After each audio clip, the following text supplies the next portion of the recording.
السلام علیکم ناظرین، آج کا میرا ٹاپک ہے ڈائمنڈ مین یعنی کہ ہیرا انسان۔ ہیرا انسان کیا ہوتا ہے، اس میں کیا کیا خصوصیت ہوتی ہیں، آج میں اس ٹاپک میں آپ سے ڈسکس کروں گا۔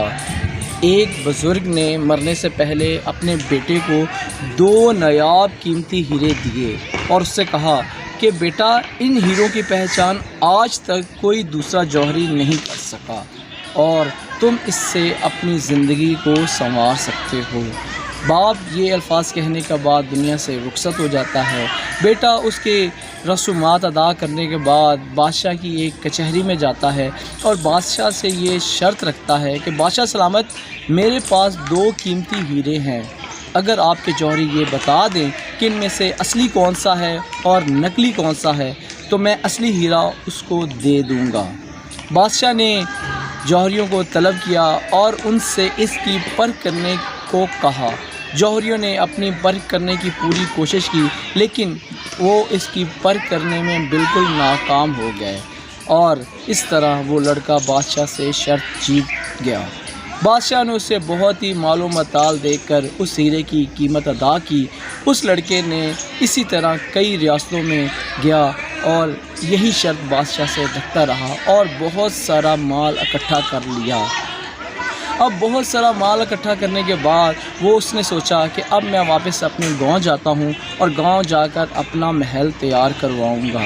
اب وہ محل تیار کا سوچ کر اپنے گھر واپس لوٹ ہی رہا تھا کہ راستے میں ایک چھوٹا سا قصبہ آتا ہے اور اس قصبے میں وہ لڑکا کہتا ہے کہ کیوں نہ میں یہاں کے بادشاہ سے بھی یہ شرط رکھ کر یہ شرط جیت جاؤں۔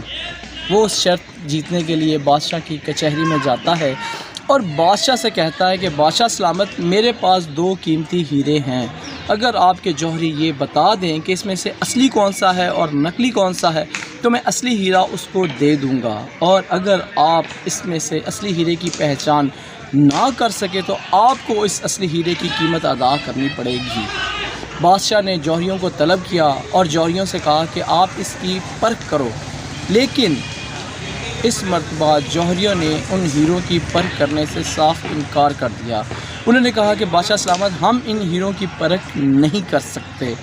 بادشاہ نے کہا کہ ہم ان ہیروں کی پرکھ ہرگز نہیں کر سکتے۔ مجمع میں کھڑے ایک اندھے انسان نے کہا، بادشاہ سلامت، میں کروں گا ان ہیروں کی پرکھ۔ بادشاہ نے بڑی حیرت سے اس اندھے انسان کی طرف دیکھا اور کہا، تم تو اندھے ہو، تم ہیروں کی پہچان کیسے کر سکتے ہو؟ اس اندھے انسان نے کہا، اگر بادشاہ سلامت میں ان کی پرکھ نہ کر سکا تو آپ میری گردن کاٹ دیجیے گا۔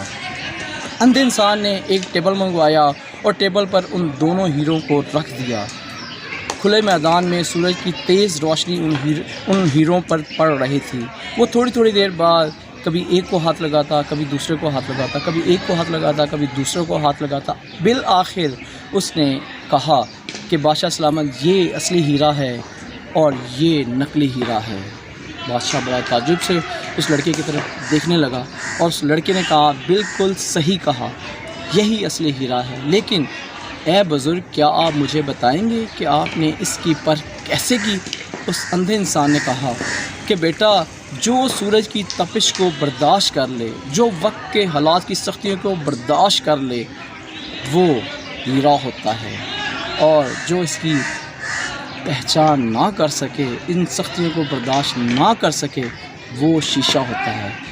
آج سے ہم نے اس کہانی سے یہ سبق حاصل کیا کہ جو ہیرا انسان ہوتا ہے وہ دنیا کی سختیوں کو برداشت کرنے والا ہوتا ہے، سورج کی سختی کو برداشت کرنے والا ہوتا ہے، وقت کے حالات کو برداشت کرنے والا ہوتا ہے۔ جو ان سب سختیوں کو برداشت کر لے، وہی اصل میں ہیرا انسان ہوتا ہے۔ شکریہ، خدا حافظ۔